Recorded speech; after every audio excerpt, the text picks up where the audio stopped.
Here on the Rural Radio Network, I'm Joe Gangwish, going to visit with Tanya Storer. Tanya is second Vice President for Nebraska Farm Bureau, also part of the School Finance Committee and on the Board of Directors. So, Tanya, let's talk about property taxes, and that's going to be a big issue once again this year. Absolutely. It's our number one issue, Joe. We have been working tirelessly for what seems like a long time, but we're hopeful that we are moving closer to finding some solutions to reduce the burden on the property taxpayers of the state. Let's talk about maybe some of the solutions. I know there's been a lot of rhetoric, especially throughout the summer, now going into the winter time here. But talk about some of the major things that look like could be some remedies. Well, we really have come to one primary focus at this point that we think will get relief for all taxpayers, all property taxpayers in this state. And we're talking about the target of reducing the reliance of school funding on property taxes to that 40% figure. We have districts in this state that are well over the 60% mark in terms of the percent funding for their system that comes from the property taxpayer, and we believe that's simply too high. We want to balance that. Really, this is going to take a restructuring of our school finance system, in essence. But that 40% figure is realistic. We believe it's equitable. And, it's going to take some hard work, however. It's going to take quite a little debate in the legislature, plus a shortened session. So what does need to be really focused in there during this shortened session? Yes, I mean, that this year will be more difficult because of the shortened session.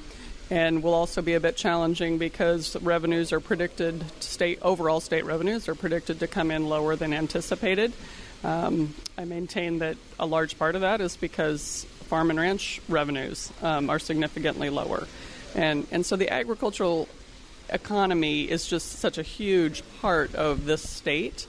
We recognize it is a part of a whole, however. Farm Bureau very much values education. We don't want to be misunderstood in any way that we don't want a good education for all the students of this state, because we do.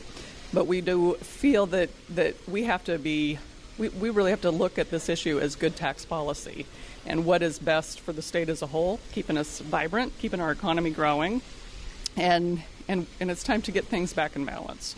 What have you heard from some of the representatives in Nebraska? Is this 40%, is that something that they can get behind?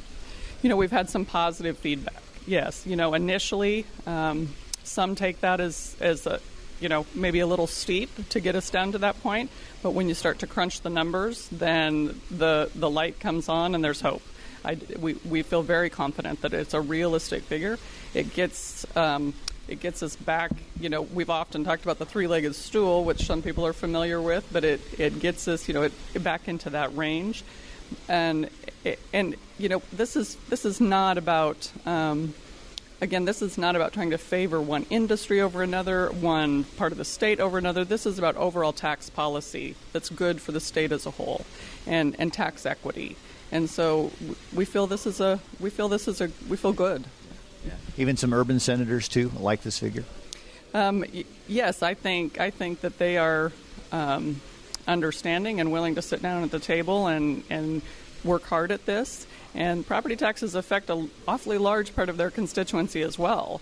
And so this isn't really just a rural issue. This is a property tax issue. And so any citizen of the state that's paying a property tax, this will impact them. That's Tanya Storer. She's from Whitman. She's with us here at the 2015 Nebraska Farm Bureau Convention going on in LaVista. I'm Joe Gangwish.